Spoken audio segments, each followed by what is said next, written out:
নমস্কার, কেমন আছেন সবাই? ঝুমাস ব্লগে আরও একটা নতুন ভিডিওতে আপনাদের সকলকে স্বাগত জানাই। আর এখন থেকে ভিডিওটা স্টার্ট করলাম। আই হোপ যে ভিডিওটা আপনাদের খুবই ভালো লাগবে। তো এখন বাজে সকাল 8টার মতো। আর সকালে যে সমস্ত কাজগুলো থাকে সেইগুলো আমার কমপ্লিট হয়ে গেছে। আর এই ফলগুলো হচ্ছে মানে আগে আগে বলতে কালকে নিয়ে এসেছিলো। তো এগুলো তোলা হয়নি, ফ্রিজের মধ্যে রেখেছিলাম। আমি একদম পুরোপুরিভাবে ভুলে গিয়েছিলাম। তো ভাবলাম এই ফলগুলো আজকের একটু তুলে ফ্রিজের মধ্যে ঢুকিয়ে দেবো। তো প্লাস্টিকের মধ্যে থাকা একটু কেমন গরম গরম ভাব হয়ে গিয়েছিল। তো এখন তো যেহেতু গরম পড়ে গেছে, আর ফ্রিজের মধ্যে না থাকলেও ফলগুলো নষ্টও হয়ে যাবে। তো যাই হোক, আমি ফলগুলো বের করে নিয়ে একটা লেবু একটু খারাপ মতো হয়ে গেছে, তো ওটা সাইডে রেখে দিলাম। আর এইগুলো আমি ফ্রিজের মধ্যে চুপড়ি করে রেখে দেবো। তো যাই হোক, আর এই যে শাঁকালুগুলো আছে, শাঁকালুগুলো মানে আমার একদম খেতে ভালো লাগে না, একদম ভালো লাগে না। ফলের মধ্যে শাঁকালু আমার একদম মানে ভীষণই বাজে লাগে। তো যাই হোক, সিজনের ফল তো খেতেই হবে। তো এই ফলগুলো আমি চুবড়ির মধ্যে রেখে দিলাম। আর এইগুলো একটু ফ্রিজের মধ্যে ঢুকিয়ে দিই। আর যেই বললাম না, একটা লেবু একটু একটু মতো হয়ে গেছে, খারাপ মতো হয়ে গিয়েছিলো। তো সেইগুলো আমি কেটে রাখলাম, যখন মনে হবে এটা খেয়ে নেব। তো এখন সকালবেলা ফল খাওয়া উচিত নয়, তো ভরা পেটে ফল খাওয়া উচিত। এখন তো খালি পেট। তো যাই হোক, কিছু খাওয়া দাওয়ার পর ফলগুলো আমি খেয়ে নেব, নাহলে বিকালের মধ্যে কাটলে কিন্তু নষ্ট হয়ে যাবে। তো যাই হোক, আমি একটা আপেল আর একটা লেবু কেটে রাখলাম। আর সকালের আমি টিফিন বানাবো। তো টিফিন বানানোর জন্য আমি হচ্ছে পাস্তাটা ঢেলে নিচ্ছি। আর হচ্ছে পাস্তা আমার মেয়ে বানাবে বলছে, তো যাই হোক ও বানাক। আর এটা হচ্ছে 1 কিলো পাস্তা নিয়ে চলে এসেছিলো গতকাল। তো সেটাও ঢালা হয়নি, একটু কাজের চাপে। তো আজকে ঢেলে গুছিয়ে রেখে দিলাম। তো আমি পাস্তা বানাবো বলেছিলাম, তো মেয়ে বলল যে যেহেতু ও বানাবে তাহলে মাঝে আমার কিছু কাজ আছে, সেগুলো আমি করে নিই। তো আমার মেয়ে বলতে গেলে ও সব রান্নাগুলো করে, মানে কি টিফিনে রান্না হালকা যে রান্নাগুলো হয় ও করতে পারে, যেমন চাউমিন, ম্যাগি, ধরো আলুর তরকারি, পরোটা, তারপরে আলু ভাজা, এইগুলো মোটামুটিভাবে করতে পারে। তারপরে ম্যাগি বলার, ম্যাগিটা তো খুবই ইজি। তো যাই হোক, ও করে নিতে পারে। তারপর গোলা রুটি, এই সমস্তগুলো করে করে নেয়। তো বললো যে মা আজকে ও পাস্তাটা বানাবে। তো আমি বললাম ঠিক আছে, তুমি বানাও, আর মাঝে আমার কিছু কাজ আছে সেগুলো আমি একটু গুছিয়ে নিই। তো ফ্রিজের মধ্যেও একটু মাছ ছিল, ভাবলাম মাছটা একটু ভেজে রাখবো। মাছ আনা ছিল। আর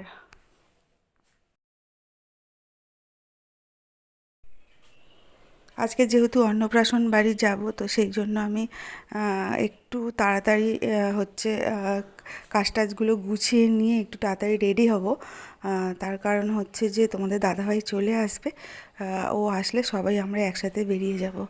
তো চলুন, ওর মোটামুটি পাস্তা একদম রেডি হয়ে গিয়েছে। আমি বলেছিলাম একটু তেল কম দিতে, তো ও তেল একটু কম দিয়েই করছে। ছেলে মানুষ, ও ক্লাস 9-এ পড়ে।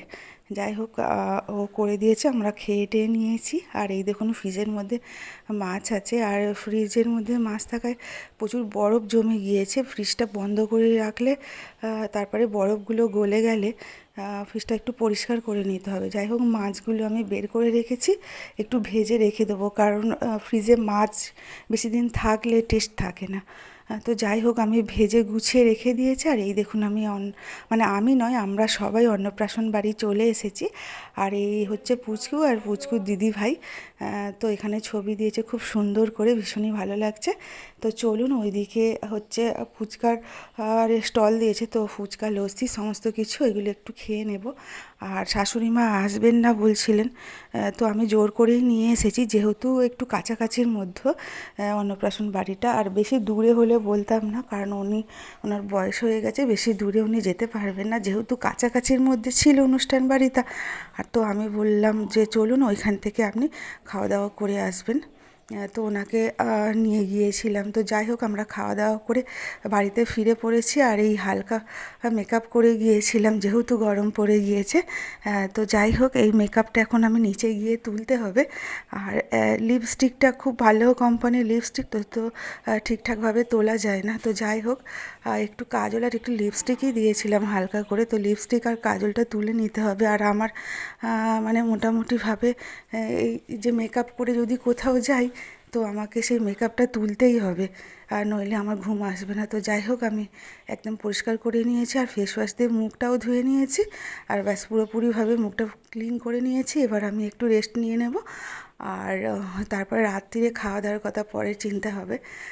তো তারই মধ্যে আমার একটা পার্সেল ছিল, সেটাও চলে এসেছে। আর পার্সেলটা আমি অর্ডার করেছিলাম, একটা লিপস্টিক অর্ডার করেছিলাম, আমার মেয়ের ওটা ভীষণ পছন্দ ছিল। তো যাই হোক, লিপস্টিকটা বেশ খুলে দেখলাম, কালারটা মোটামুটি ভালোই এসেছে, আর এই কালারটা আমারও ভীষণ পছন্দ।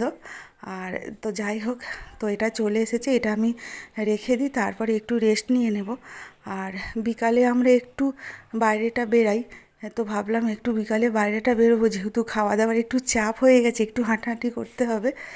তো এই দেখুন, লিপস্টিকটা খুব ভালো এসেছে, তো কালারটা আমারও ভীষণই পছন্দ হয়েছে। তো এই দেখুন, আমার মেয়ে এখন জিরে গুঁড়ো করে ভেজে নিচ্ছে, আর ও বলল যে আজকের মুড়ি খাবে, তার জন্য ও চানা বানিয়ে নিয়েছে। তো যাই হোক, চানাটা বানানো হয়ে গেছে, আর এখন আমরা খেয়েও নেব। রাত্রির এখন 8টা 10, আমরা একটু রাত্রির খাবার তাড়াতাড়ি খেয়েও নিই। তো চলুন, এর সাথে ভিডিওটা আজকের এখানেই শেষ করছি। দেখা হচ্ছে নেক্সট ভিডিওতে, টাটা।